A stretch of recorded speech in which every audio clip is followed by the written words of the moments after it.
Hello everyone, it is Joe here from OmniPoke, the channel that brings you guys everything Pokemon. Today I'm going to be doing a review of my 2018 to 19 season. I do like to go back and sort of look over the decks I've played, the decisions and how I got to these deck decisions. It's something to really take note of, I think, throughout the year because it can really give you some tips and there are some sort of pitfalls you can go through sometimes when going to tournaments that you can fall into, and being aware of these things can be a nice way to progress into the next season. I've actually, rounded out the amount of tournaments I'm going to this year. There's still the NAIC and a Sweden regionals, which I could potentially go to, but I'm not going to go to either, and I don't really see point in going to many cups at this point, as there are still people going to these cups trying to grind their last couple points to actually make it to Worlds. And for me right now, I'm too far away from top 22 race to need any more championship points for myself. So there's a chance I go to maybe like a random cup or challenge if it's close by and there's nothing else to do. But I'm not going to any of these tournaments now with a competitive mindset at all. So let's jump into a quick summary. I've got 562 CP this season. For EU, 350 is the threshold for Worlds. So easily manage that. I'm very short of the mark of top 22. I sort of gave up on that goal after Bristol, I think. Had I got points at the Bristol regionals, I probably would have tried to grind going Sweden and NAIC to try and make that push. I think something like 850 is kind of the baseline people are looking for to be safe for top 22 this year. So I feel like had a few things gone differently, definitely I'd be looking towards top 22. But at the same time, I have had the wonderful opportunity to commentate 3 international events. So getting, over 550 CP whilst not playing any internats is already a pretty reasonable achievement.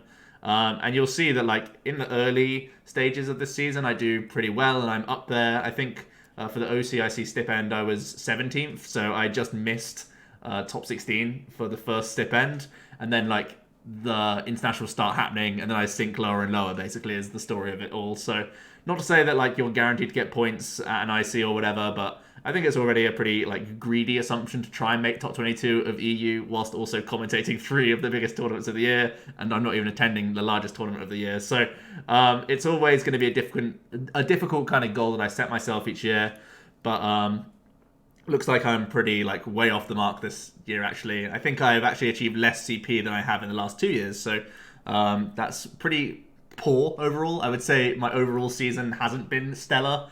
I think there are some highlights, but there's also some pretty poor performances that I do want to look into and discuss here, and sort of talk about these sort of potholes that you can fall into and how to avoid them for future, because it's definitely something on my mind.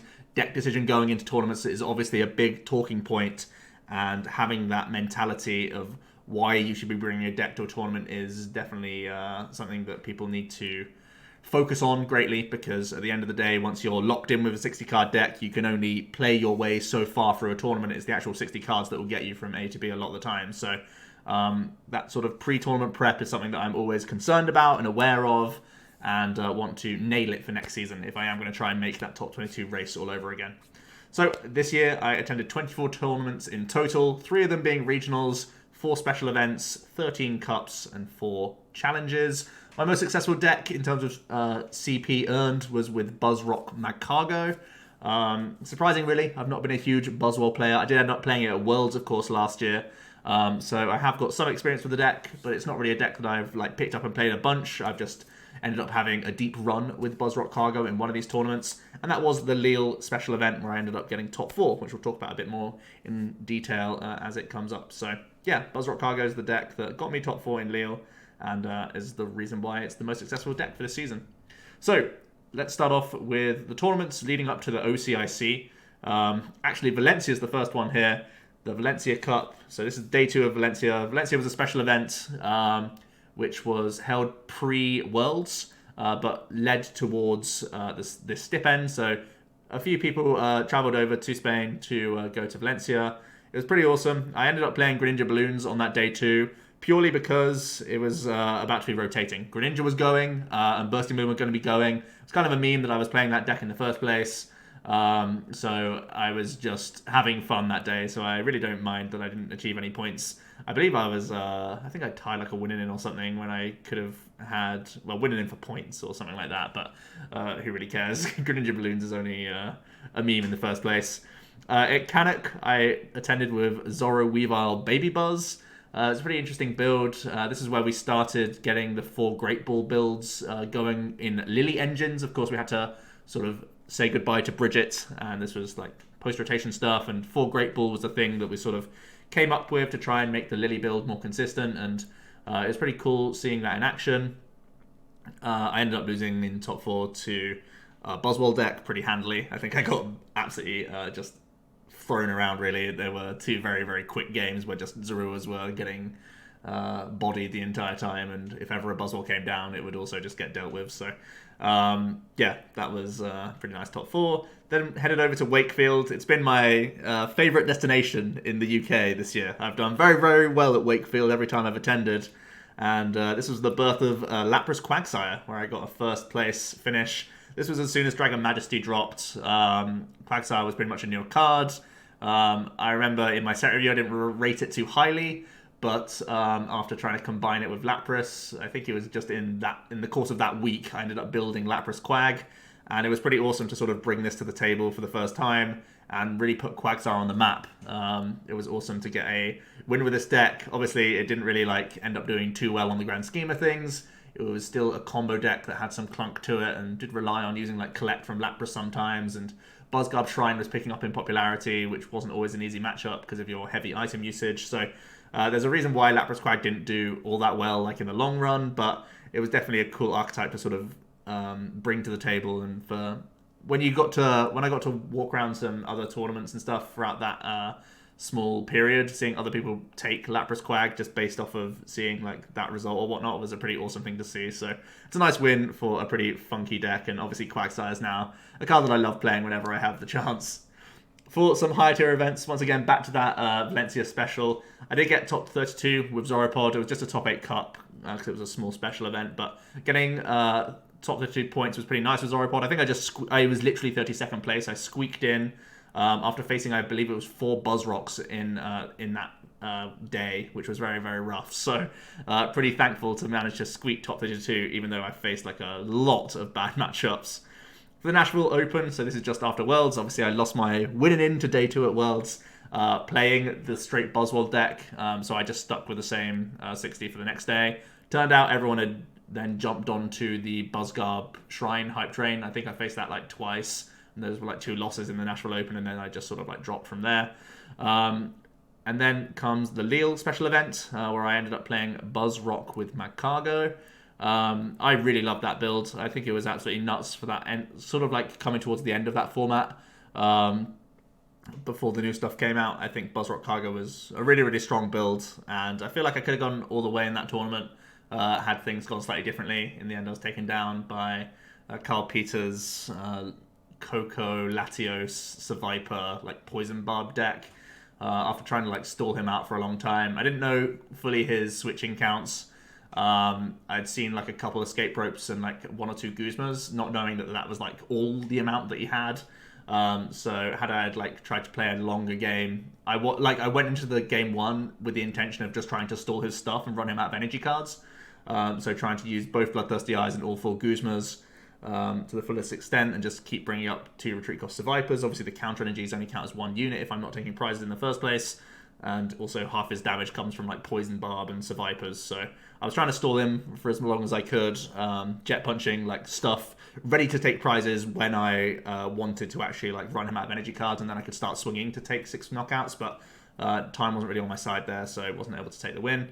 For Frankfurt Regionals, I ended up taking Zoro Weavile Bennett. Now, Frankfurt's an interesting one. I think I was pretty underprepared for this tournament. I think this is like the only regionals I could say wholeheartedly I was like super underprepared for it. I kind of went in with the intention of going back to that little cup list of Zoro Weavile that you saw earlier, just because I liked how the deck drew compared to the other decks out there. And sort of took that engine, but then took out the Baby Buzzwole part for the Weavile package. The Bennett package, to help improve the matchup against Buzzgarb Shrine, which was becoming more and more popular. Essentially, going into Frankfurt, it was Rayquaza. Vicaray was very hyped, as was Buzzgarb Shrine. Those were two like hyped matchups that I was trying to target with the Zoro build of mine. Unfortunately, the Zoro Weavile Burnett build was a little bit fragile compared to Zoro Rock, which was like the more popular Zoro build. I faced that a couple times. I also had like a rough loss to one Vicaray, I believe, just because of like whiffing combinations of either like Choice Band, Kukui, or Devoured Field, or some other pieces here and there. I believe I even whiffed like a Weavile on the turn just to like win the game straight up. So I remember having a rough rub of the green playing Zoro Weavile Burnett. I think I had a couple rough Zoro Mirrors, and then losing like one Vicaray. I believe it was round 1 when like it's a matchup that you're pretty favored in, because I was playing thick Weavile and double Kukui at the time. But I remember very, very vividly this tournament, because this is where preparation comes into a tournament. Because the night before, I basically didn't sleep the entire night, because I was still mulling over deck list decisions that night. And when you're wanting to change like 5 or 6 cards, which I ended up doing that next morning, the morning of the event, I did end up changing like 5 cards. I cut like a Mallow, cut like a Field Blower, and I cut like a few other pieces here and there. I made like a bunch of changes, and that's really down to like a lack of preparation, which I can only blame myself for, really. I think at the time I was just testing such a wide variety of decks. I never really honed in on the deck that I liked for myself. I was just testing all sorts of different stuff, saying, yeah, I could play this, I could play that, and never really like honed into a deck. So I think lack of preparation was definitely felt in Frankfurt. I think it was my worst performance in a regionals for like a long time. I think it was like somewhere in the 200s or something. So really, really poor result in Frankfurt overall. I think with some better preparation, the deck could have been a little better. I think I also cut Magcargo. That's what I did. I put a Mallow in and cut a Magcargo from the list. And because we had so many like one-off combo pieces, losing that Magcargo felt real bad. So yeah, I feel like the Zoro Weavile Burnett list could have been thought out better, and is definitely something to bear in mind, that when there are these regionals on the way, I want to give myself like a good month locking into like 3 decks and just testing those, rather than just keeping my options open the entire time until the day of the tournament and then being like, okay, so I know I can play like these 5 decks, but which one do I actually want to do? And that's why I kind of came to this mishmash with Zoro Weavile Burnett. So poor performance, but I've learned a lot from that, and since then, I think my preparation for tournaments has been far stronger. For the EYC Cups and Challenges, so this is post Oceania, I kick off in Eastbourne, down south of the UK, to play some Solgaleo Swampert Ninetales. Essentially, if you remember, there was Robin Schultz's Gardevoir Swampert Tails, which did well at OCIC. I think it got top 16, and then ended up doing, I think Jimmy Pendarvis won a regionals with it, if I remember correctly. So essentially, the Solgaleo build was meant to be a counter to the Gardevoir base build. But I was definitely clunky that day, and I remember flipping, I think it was at least 8 double tails. No, it was 4 double tails on the day for a total of like 8 tails, when the deck was trying to literally go 9 tails for Rare Candy Timeable. So that was pretty poor. I never touched Solgaleo Swampert again, and didn't even go near Gardevoir Swampert either. From there, I went back to Zoro. I mean, I've always been like a Zoro fanboy since like Zoro Pod was first given life by Tord, and like I'll always revert back to Zoro. I also really like Decidueye since that card came out. So Zoro Desi Tails, as that started to become a thing, like I was more than happy to jump on that bandwagon. Played it at Bexhill and also played it at Wakefield, adding in a thin Solgaleo line. So in Bexhill, I had some pretty good matchups. I remember in top 8, I had like a Lost March. In top 4, I had a Buzzrock Tails, which was a hard matchup, but you can play around the B-String with this deck, which is pretty nice. And then I won like a Zoro Mirror in the finals.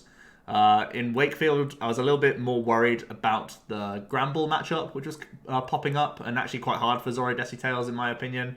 Also, there was a bit more like spreading archetypes coming along, right? Like at that point. And there was also a few, what's it called? Zoro Rock starting to pick back up in play. So I wanted to have the Solgaleo for like all of those reasons.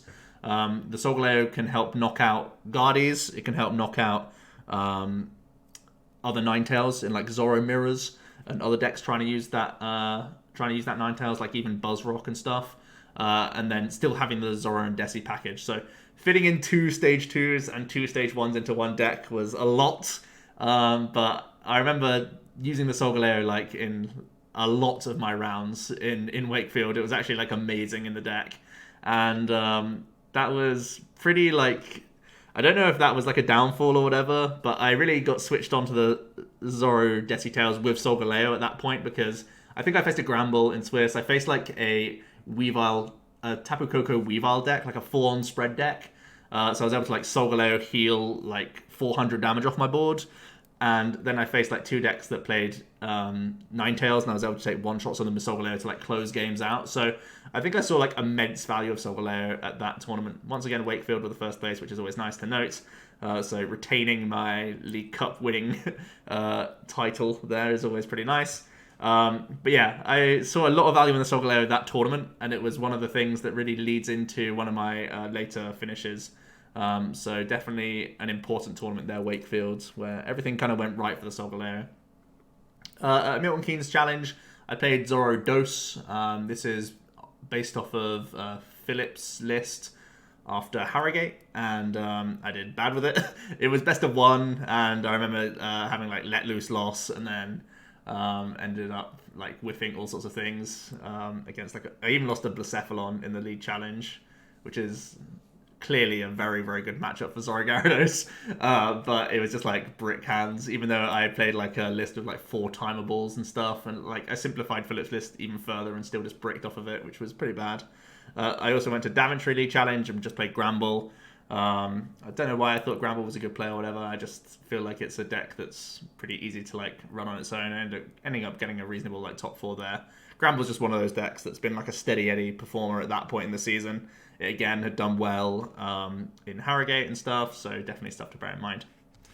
That's the only high tier event that happened for the EUI stipend for me at least, and I did end up taking that Zoro Desi Tails Solgaleo deck to Harrogate. Now, it was at this point in the season where ZDT had started to drop off in play because we started to see a rise of Zoro Rock.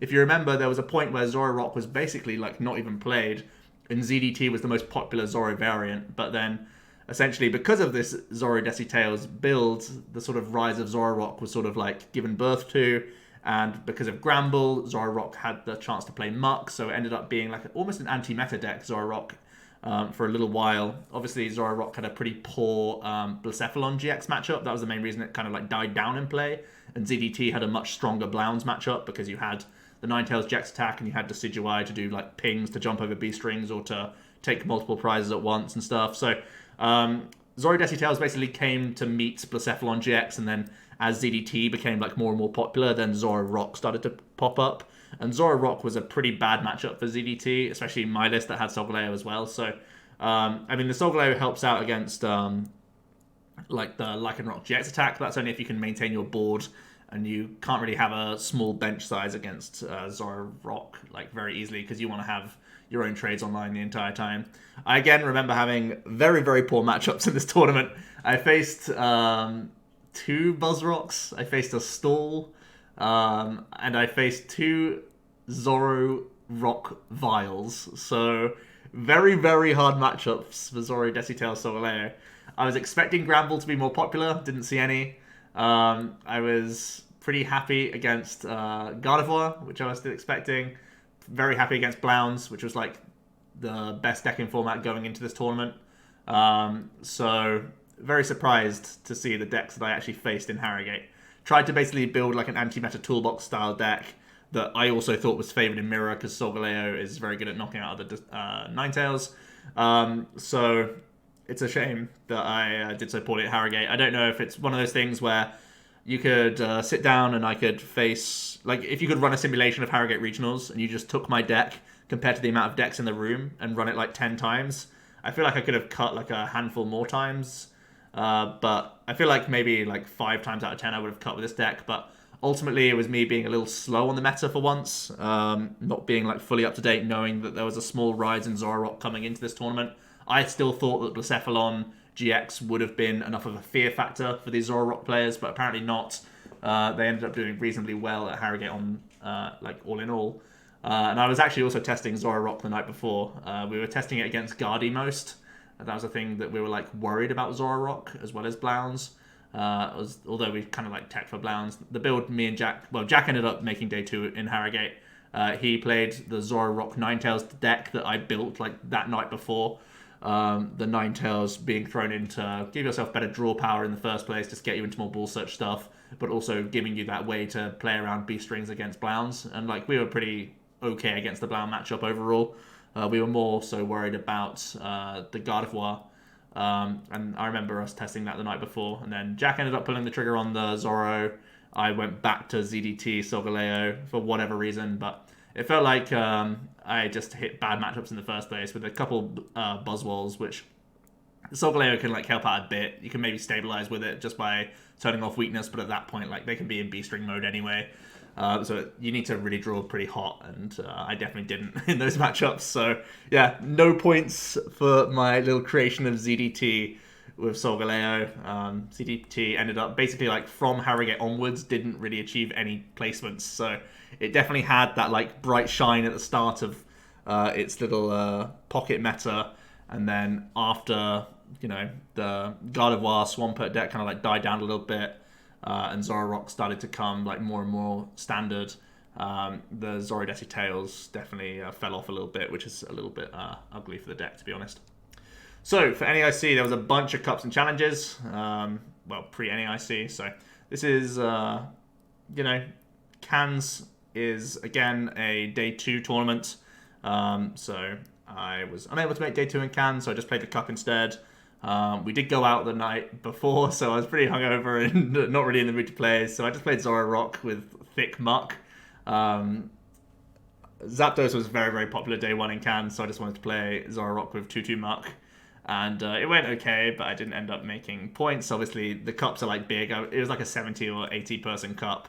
I think I was like 20th or something, so no CP there. For Milton Keynes, I played Buzzgarb Shrine. Milton Keynes is a strange venue for me. I don't ever really seem to do all that well there. I don't know why, which is really frustrating as well, because it's the closest venue that I have to myself. I just seem to have bad juju at Milton Keynes. I never seem to do well there.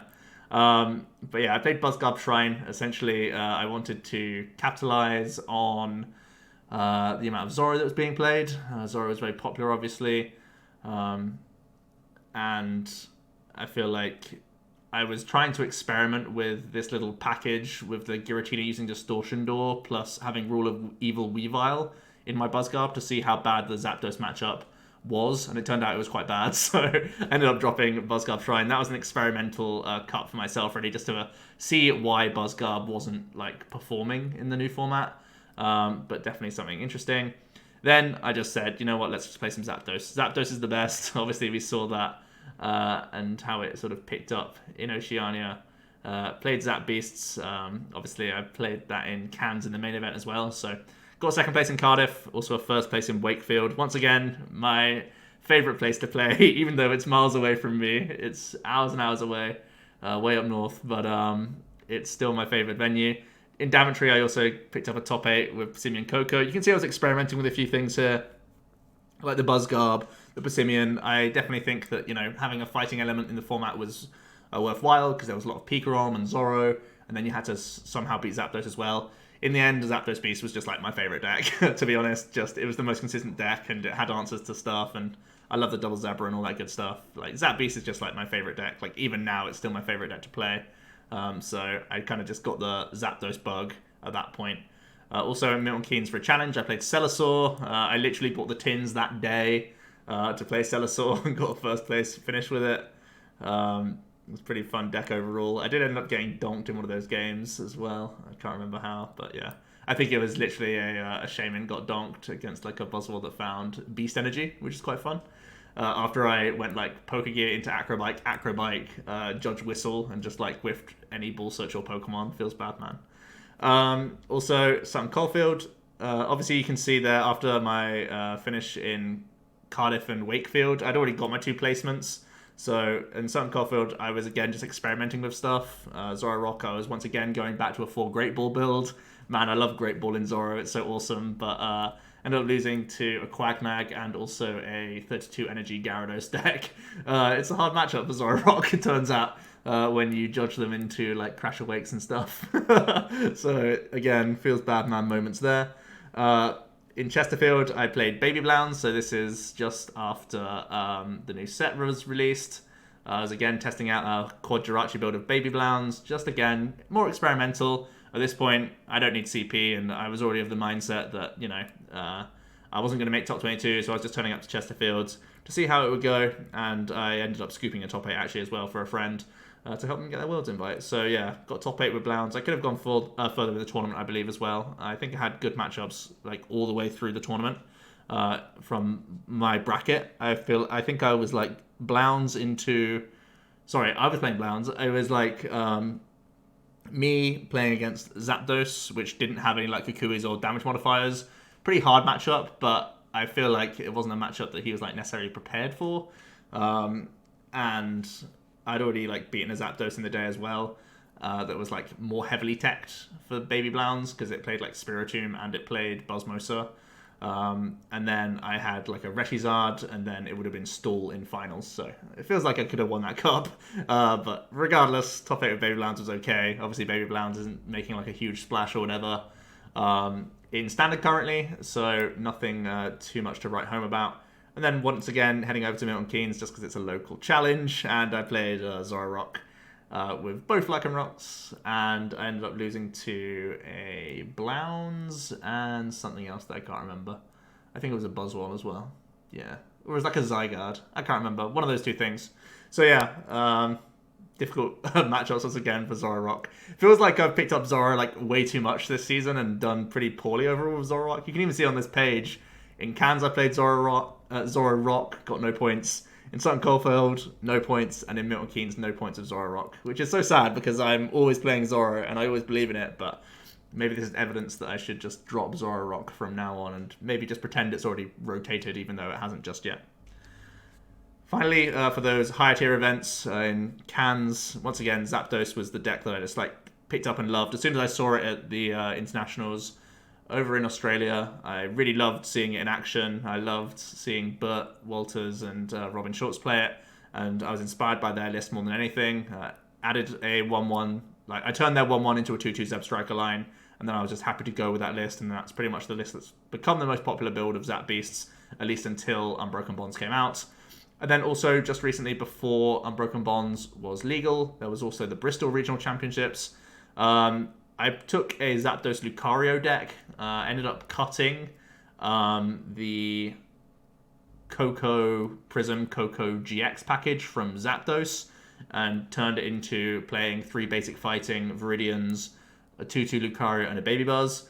And I also played an Absol and a Raikou in the deck to try and have very strong Zoro, Pika-Rom, and Zapdos. I beat every single Zoro, Pika-Rom, and Zapdos that I faced. It's just that I also ended up facing a Quagnag, a Beast Box, and 2 Celosaurs. So I ended up 5-2-2 at that tournament.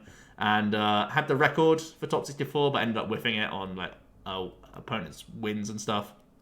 Or my own resistance was pretty poor. I think I was like 70-something. So not necessarily close, but overall I had the record to make points at Bristol. Even after having 4 very, very memey matchups. I mean, 2 Celosaurs in a day is hard enough to take, but also seeing a Quagnag and a Beast Box is like real bad luck, I think, on my book. I honestly thought the Zapkari list was absolutely busted for the end of that format.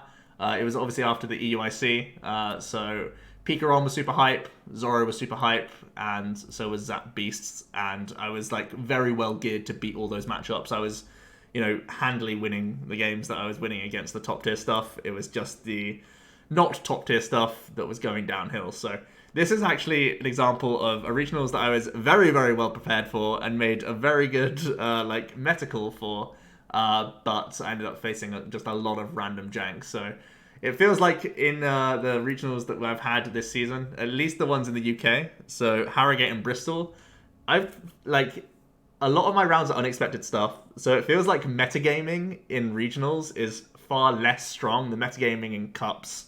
I feel like it's much more reasonable to metagame for cups and just play things that are safe and strong, whereas when you're going to regionals, rather than just trying to have a good matchup spread, just play the best deck in a vacuum, man, because you'll end up facing stupid decks that you don't expect seeing, or decks that you'll expect 5% of the time. Maybe it's a matchup you've played once or twice.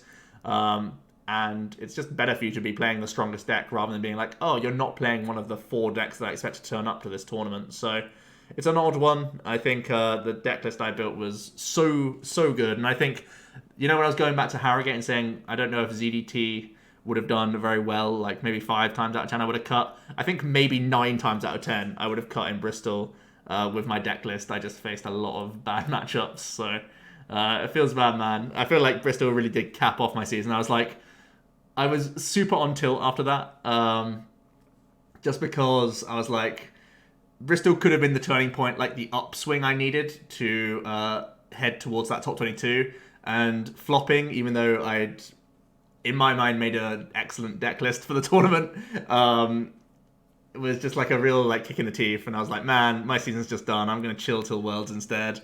I can't be bothered to travel to another regionals and make my way all the way over to America to see if I can just face this matchup roulette again, because the Bristol atmosphere was very, very odd. There was like maybe 20 or 30% of people were just playing random decks that I wouldn't even consider like tier 3 decks. So yeah, I mean, pretty odd situation, and Bristol was a real sad tournament for me. Even though I loved the event and had a fantastic weekend there, the tournament itself was absolute just garbage. So yeah, Bristol really does top off a pretty sour season for me. I feel like the list could have gone very far in the event, and like if you just plonked me in day 2, I feel like I easily could have like cut with a deck straight away. Obviously, you can plonk anyone in top 32 and have a good chance of making it or whatever, but it feels like my deck was like a meta crusher, and it just didn't face enough of the meta, unfortunately. Still ending off with like a pretty reasonable record. Like I was able to tie the Quagnag and the Beast Box, which are like matchups you'd never expect to win with like Zapdos Beasts or Zapcario. So it's like, yeah, feels like pretty reasonable that I was able to squeak those ties. But even then, I mean, you just shouldn't really expect to go into a tournament being like, I have to prepare for these like decks that maybe 5% of people are going to bring at most. But that ended up happening a lot, so yeah. So here's a breakdown of my points. I was able to get 322 of my points from Cups and Challenges this season. Feels like domestically at Cups I've done very, very well. I think I should be going into Cups expecting to top 8, to be honest. I know that sounds pretty arrogant at times, but I should set myself the goal of top 8ing when I go to Cups, really, if I'm taking them seriously. There's only been a handful of times where I've gone and not made top 8 at Cups or better, and the fact that I'm going deep into these tournaments is always very encouraging as well, and getting some of those wins. Some of them, I've had the good rub of the green, maybe a good matchup in top 8, or maybe it's been fortunate in a game here or there, but overall the fact that it's happening over and over again is a good sign that I'm able to go deep into these tournaments and I've got the right preparation for these and whatever. For challenges, I've actually done worse in challenges than Cups, right? I think I've got a challenge win in the top 4 and then like 2 whiffs in challenges, so need to stop experimenting in challenges and actually just take decks that I know are good. In terms of higher tier events, I've done pretty poorly. After 1 big top 4 placements in Lille, only 1 top 32 and 1 top 64. I also bubbled at top 64, obviously, in Bristol just then. So I think that was the biggest goal I set for myself last year. Last year I set myself the goal to day 2, 3 regionals, and I am way off that mark. I only, yeah, I think it was 3 regionals that I wanted to day 2, and I attended 3 regionals. Obviously, I could have attended more, but I didn't top 32 any regionals this season. I actually didn't get points from any regionals this season. My top 32, top 64, and 4th place finish, they're all from special events, which are much smaller scale. So I do really need to step up my preparation for regionals, and obviously, it's kind of a difficult thing when you're trying to be a content creator. You want to have that variety where you want to be playing a different deck every day and testing like 20 games with it. But I feel like I need to lock into a certain deck. I think I did quite well with that with Zapdos at the end of the season. And I locked into Zoridesi for a period of time as well. So I have started to get into this phase of sticking with a deck for at least a quarter and getting to learn it inside and out a lot better.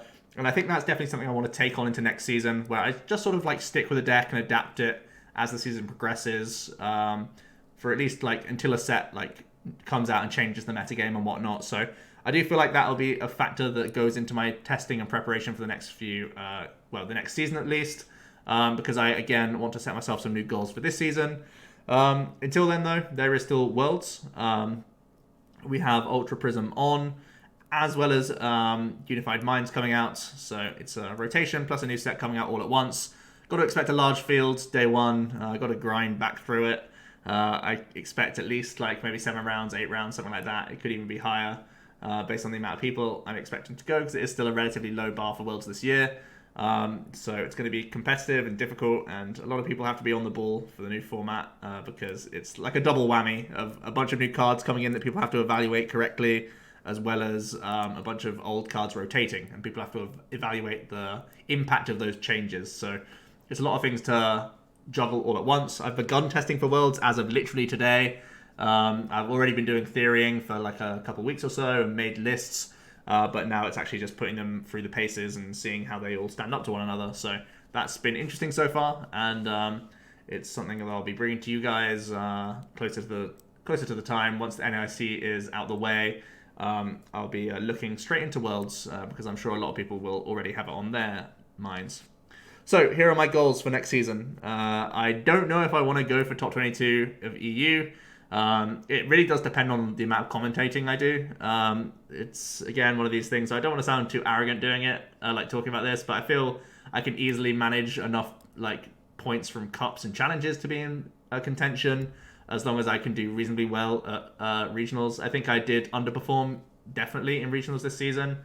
I think Bristol I will put down to bad matchup roulette, and Frankfurt I'll put down to under preparation. And Harrogate, I also think it was kind of matchup roulette, but also me being a little bit sloppy on metagaming. So I think 2 of them is like my fault. One's a matchup roulette. I mean, obviously, every time you go into a tournament, there's somewhat of a matchup roulette. But it really felt hard in Bristol this time around. It felt very harsh.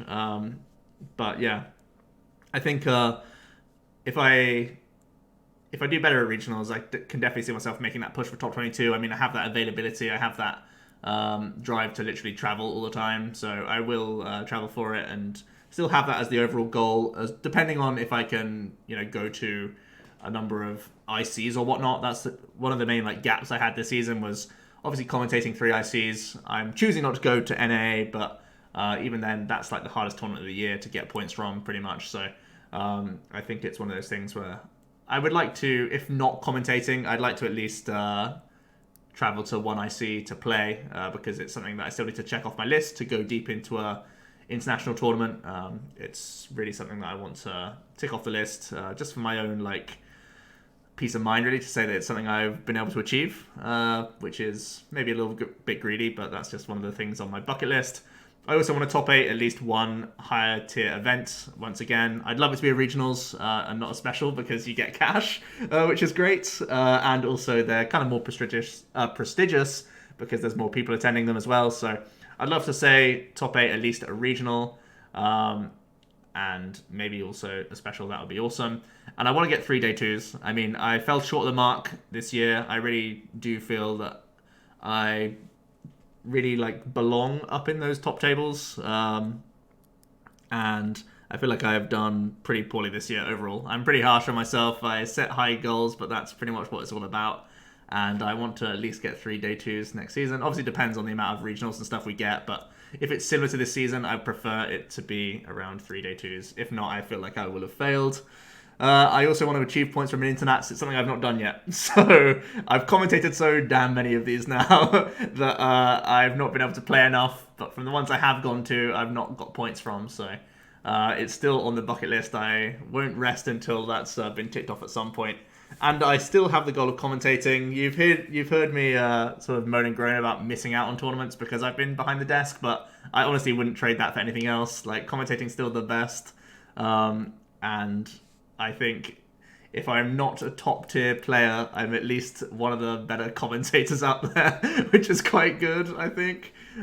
So yeah, I still want to commentate when I can, and obviously it's the best fun I can have, really, outside of getting like big wins at events. I feel like commentating is very satisfying and fun throughout the entire weekend. So yeah, those are my goals for this season. I have rambled on and mainly complained and moaned at stuff the whole time. I didn't want this to be super negative, but I guess that's kind of like the shadow that's cast over this season. I felt like it's been underwhelming for myself, and I really am hungry to do well at Worlds this year, because I'm still waiting for a day 2 at Worlds, which is, I think again, one of those things that I'm really hoping I can cross off the list. And then head on into that new season with huge changes up to the game, with a lot of cards, important cards rotating. It does feel like Pokemon is drastically changing, and I really hope I will be able to adapt to that well and still be able to play the game at a high level. That's going to be what my goal is for next season. Let me know what your goals are this season, guys. Have you achieved yours for 2018-19? What are you setting for next season? What are you expecting to play for Worlds? Get it all down below. I'll hear your discussion.